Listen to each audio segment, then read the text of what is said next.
Afrika yedu. Izviro kwazvo. Iqiniso. Kuti Paulo Afrika wakapiwa simba rose. Ukuthi uPaul waseAfrika wanikezwa amandla onke. Paridza ivhangeri yaJesu. Ukushumayela evangeli kaJesu. Kusvika 102 years chapupu chakakwana kuti varombo vakafika. Ukuze kufike ku107 ubufakazi obanele ukuthi abaloyi bahluleka. Haleluya. Amen. Makamboone. Nike nabona na. Muri kufamba henyu muri parweni. Niyahamba nina nisehambeni. Munogona kutoona mupurisa zvimunotozvidziva. Niyabona iphoyisa ngesinye isikhathi niyasoleka. Zvimwe uniform yake ntorazo kuti inge oversize. Ngesinye isikhathi uniform yake inkulu kakhulu. Asakamira kumisa kudai so. Kodwa uma yema nje emisa nje kanje. Kunyangwe kwakwa kune gonyeti rine matroko matatu.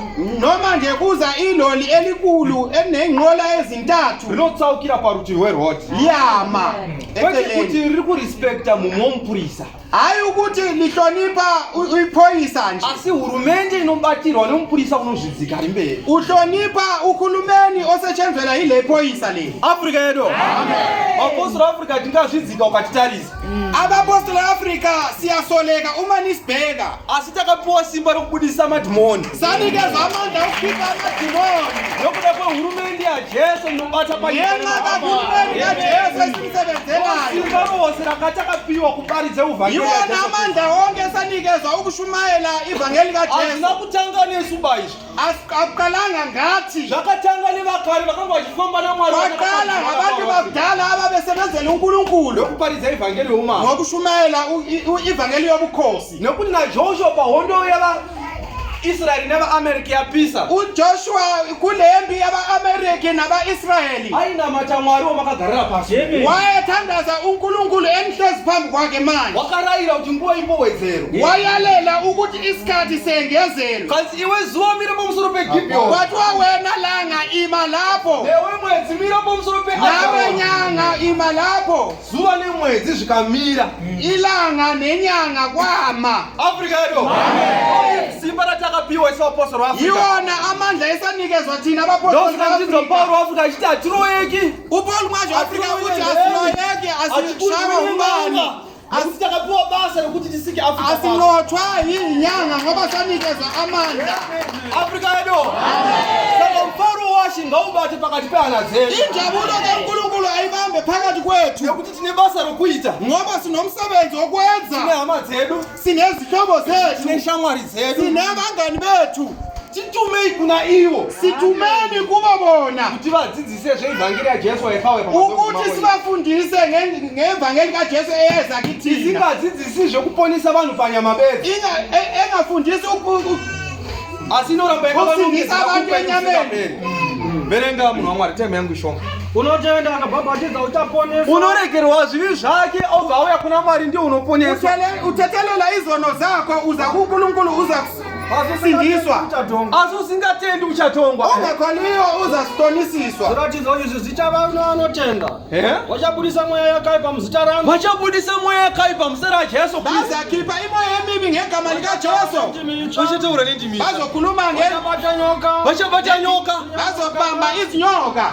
Kunyange vakanwa chinhu chinovapaya hachigavarwadzi. Mira ipapo. Afrika yedu. Amen. Indoda kuramba ndichiprova kuti saka zvakasiyiwa zvataurwa naJesu. Mina ngifuna ukukhuluma ukuthi okwakhuluma uJesu ndizviri kuitwa naPaulo Afrika. Naloko kwenziwa uPaul manje waseAfrika. Chimwe chete here. Into yodwa na. Afrika yedu. Kwanzi kune imwe nyika iri kure kure. Kwathiwa kulomunye unelinyizwe elisebudendzisi akanga achidiwa nevadzidzi vake. Khona omunye umbalisi owayethandwa ngabafundi bakhe. Waiona madzidzisi vaita. Wayebona ukufundisa kwakhe. Vakamufarira mudzidzisi. Bamthanda kakhulu umfundisi. Zvino mudzidzisi akazoti vanangu ndakukusiya ndakudzokera kunyika yangu yandakabva. Manje umbalisi lo wathi ngiyanishiya ngiyabuyela la ngibuya khona. Kwanzi vanhu vakashushikana zvikuru nokutaura kwomudzidzisi wavo. Abantwana bakhathazeka ngokukhuluma kombalisi wabo. Regai kuchema. Wathi ningakhali. Ndichakutumira mwe mudzidzisi. Ayimbodzidzisa madzidzisiro andaikuita. Ngizomthumela omunye umbalisi obalisa ngendlela engibalisa ngayo. Zvino vadzidzi vai vakabvunza vakati tokuziva sei kuti mudzidzisi uyu. Manje abafundi babuza ukuthi wamuchatuma anenge achibva kwamuri. Ukuthi lo mfundisi uzobesuka kuwe. Zvimwe kuchauya umwe achiti ndakatumwa nomudzidzisi wenyu haindi kudzidzisai vana. Mhlambe kuzofika omunye nje athi wozani nginifundise. Zvinetsa handei kurwizi. wathi asambene emfuleni ndopa vakaenda kurisa vakadungamiza bahamba emfuleni ndokunotsvaka dombo rero rinonzi hungurudo bayofuna nje itshe rinoziva dombo kana richipamugwa napakati harisi sepachekwa nebanga rinopaduka neparinoda napo asi ukazvidzoserana kudai rinozokuita dombo rimwe chete kai zvandakuita pano into enizoyenza manje ndakubusirai chimwe chipande sendifuna kumnikeza enye ipisi ndakufunda nechimwe chipande mina ngithathe enye ipisi mudzidzisi achauya achiti ndakatumwa nomudzidzisi wenyu wakare umfundisi lowozofika ethi ufuna ukumfundisa wathunywa uloya chitombo chaakakupa uzonikeza lenje dzekuti tichione kuti chinopindirana here zvimwe hausi afrika yedu inoishe jesu asati abva pano panyika manje inkosi ujesu kristu wakasiya aisadziso yose inofanira kuitwa navanhu vana wafaka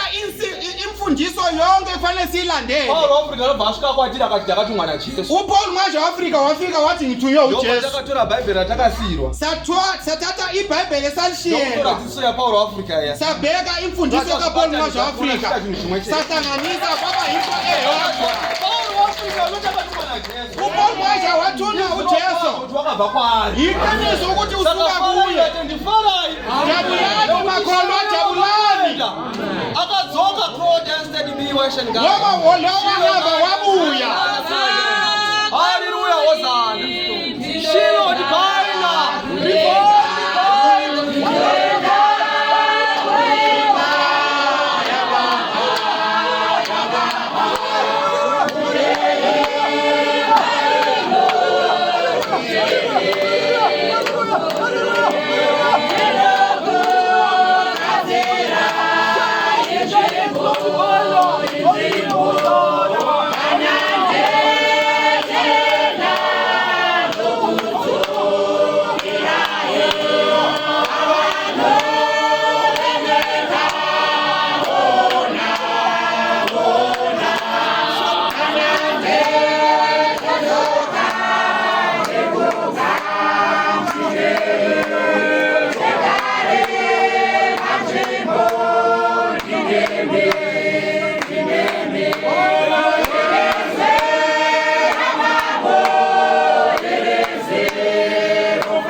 Haleluya. Kwanzi mazwe kusimbisana. Amanzi okuqinisana nokutambudzika kuri pano panyika. Nokuhlupeka okula emhlabeni. Kunyangwe na Job ari pakumanikidzo wakazvifunga izvozvo. No Job esekuhlukunyezweni wacabanga lokho. Kwatiri kusimbisana nawo pano. Amazwi esiqinisana ngawo manje la. Unoziva kuti mdzikiniro wangu umpenyu. Ngiyazi ukuthi umsindisi wami uyaphila. Uchasimuka panyika. Uzaphakama emhlabeni. Kunyangwe ganda rangu raparasa izvozvo. Noma nje Amen. Meso angu kwete umtorwa. Amehlo wami Ponesi nangwa dzose.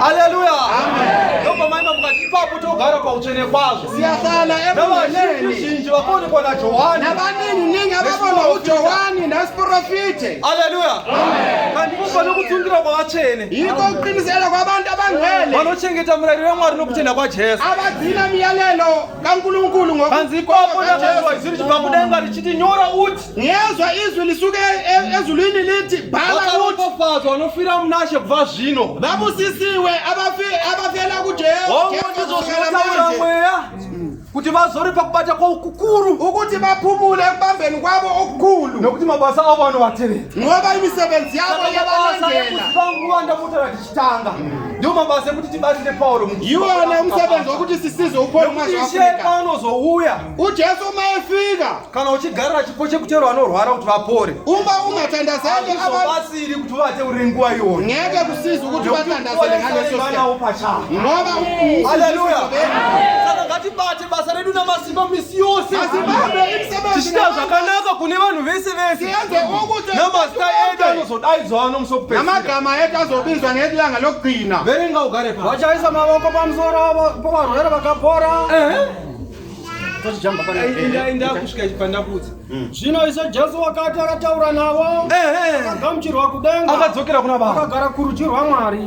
Ivo vakaenda vakaparidza kwose kwose. Vakaenda vapostori sezvamuri kuita. Vahamba abapostoli njengoba nenza. Achibata basa navo vachisimbisa shoko rezviratidzo zvavaiva nazvo. Kwanzi Ishe achibata basa navo. uJesu ebamba imisebenzi nabo. Vasingaiti zvemusoro wavo. Babengenzi njengokucabanga kwabo. Musashamisika vanhu vachiramba vachingokota mashoko musi wa28. Ningamangali uma ababekhuluma achiti dzose pakutaura kwashe pakati pedu. Basikhumbuza ukhuluma kwenkosi phakathi kwethu. Afrikado. Saka ndodzidziso iri pakati pedu. Iyona imfundiso ephakathi kwethu. Verenga ugare pasi. Ivo vakaenda vakaparidza kwose kwose. Vasingaiti zvemusoro wavo. Bengenzi njengokucabanga kwabo. Ishe achibata navo. uNkulunkulu ebamba nabo. Achisimbisa shoko. Eqinisa izwi nezviratidzo. nezibonakaliso. Gara pasi munhu waMwari. Amen. Afrikado. Amen.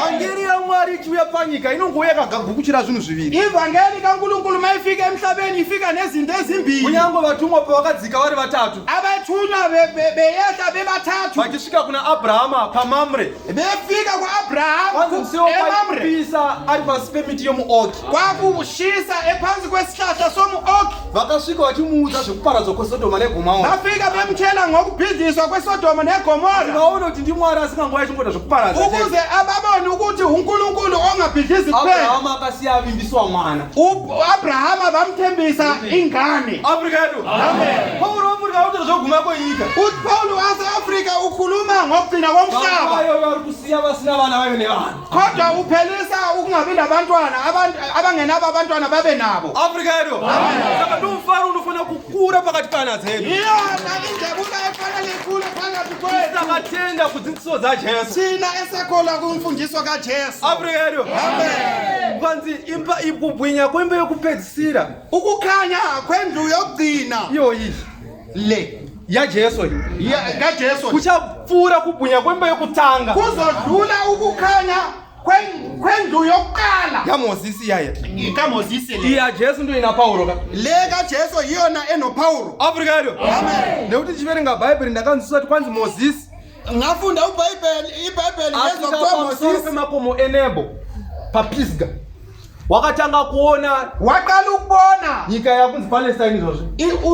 umhlaba kuthiwa Zasa kuti uko ndo kune Judea. phansi ebona ukuthi iJudiya Pakati ndo pane Samaria. phakathi kuneSamariya Kumusoro uko ndo kune Galilea. phezulu kuneGalileya Mzi Jordan uchibva makomo eHemoni. umfula iJordani uchipinda mugungwa reGalilee kungena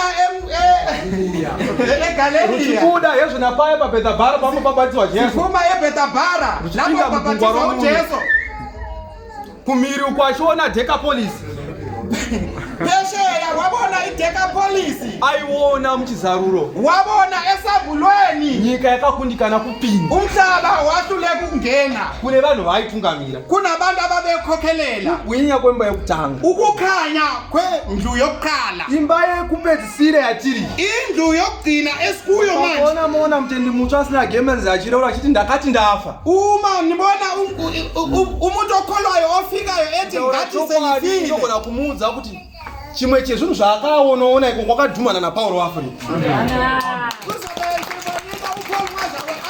kugwinya kwembe yekupedzisira kuri kuti nyange ari kutitungamira atovako ukukhanya kwendlu yokugcina Pauro ari kudenga Pauro ari panyika uPauro usezulwini usemhlabeni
kuti runochengeta zvokwadi rupinde uyo une mwoyo wakavimbika nokuti unovimba nemi imaina Jehovha nokusingaperi nokuti muna Jehovha neyo nodombo rusingaperi. Haleluya.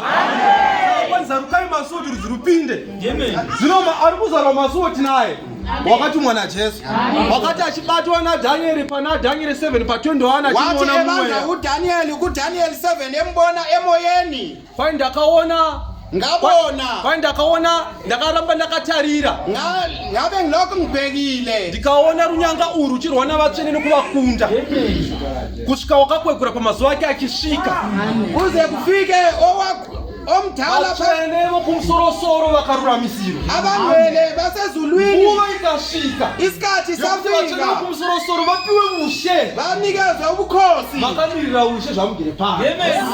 Haleluya. Ngilinde ubukhosi njengoba nihlezi la. Saka tinochembera hama zedu. Sikhalela izihlobo zethu. Uye nokuita kwedu ngakuratize. Ngokwenza kwethu makubonakaliswe. Sekuiso kwatinoita tishinamata sabata nesabata. Njengokucula kwethu ngesabata nesabata. Sibona vana vazivika. Indawo yonke sibona abantu abamazi uKristu. Abamazi uKristu. Tinoona vanhu vachikurarama muupombwe. Siyabona abantu abaphila ebufebeni. Vanhu vachiri kutoganza nekupombora. Siyabona abantu abenza ubufebe. Tinoona vanhu vachiri kutovimba nokuromba. Sibona abantu abathemba ngokuthwala. Haleluya. Amen. Inyaya yekuti havana mururamisiri wakatumwa kwavanhu.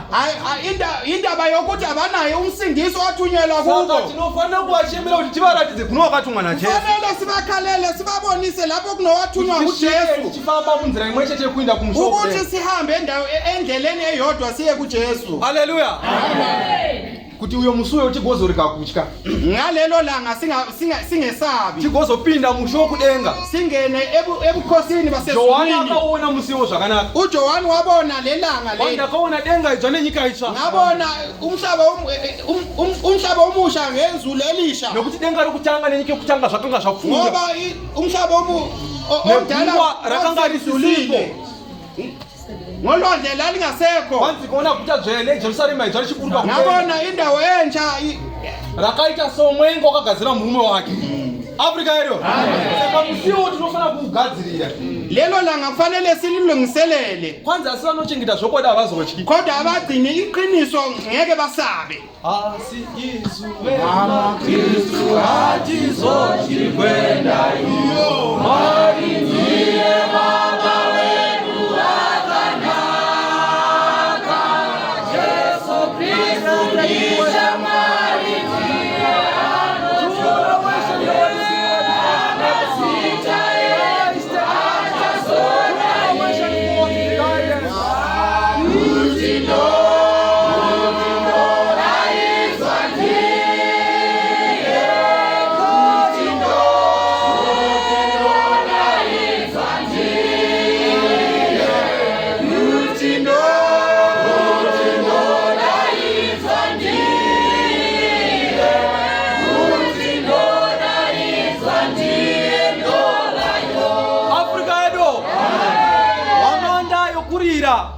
yokudzoka kwaJesu. Itilongo lokubuya kukaJesu ichafanana nealamu iri kukumutsa kuti ndaunokwira ndege. Izofana nealamu ekuvusayo kuti hamba uyogibela ibhanoyi. Afrika yero. Nokuti tinenge tichine mfaro kunosangana nomuponesi. Ngoba sinenjabulo yokuhlangana noMsindisi ngoba sizoba naye ngezikhathi zonke. Asi zvinoitwa nekubatsira Paulo mukusika Africa Pass. Kwenziwa ukusiza uPaulo Africa. Ngokushumayela ngokubhabhatiza. Singawine vanhu. Hayi ukushumayela singezi nabantu. Takadaro tichafanana nemuzambiringa usina zvidero. Uma sinjalo sizofana nesihlahla esingenayo inzalo. Ngatirege kuve mhare pakutaura shoko tisingaiti. Amen. Africa yedu. Amen. Ngatibate basa redu namasimamizi yose. Ngatitaure zvishamiso zvake zvose. Tichiita zvakanaka kune vanhu vese vese. Namazita edu achazodaizwa. Kuti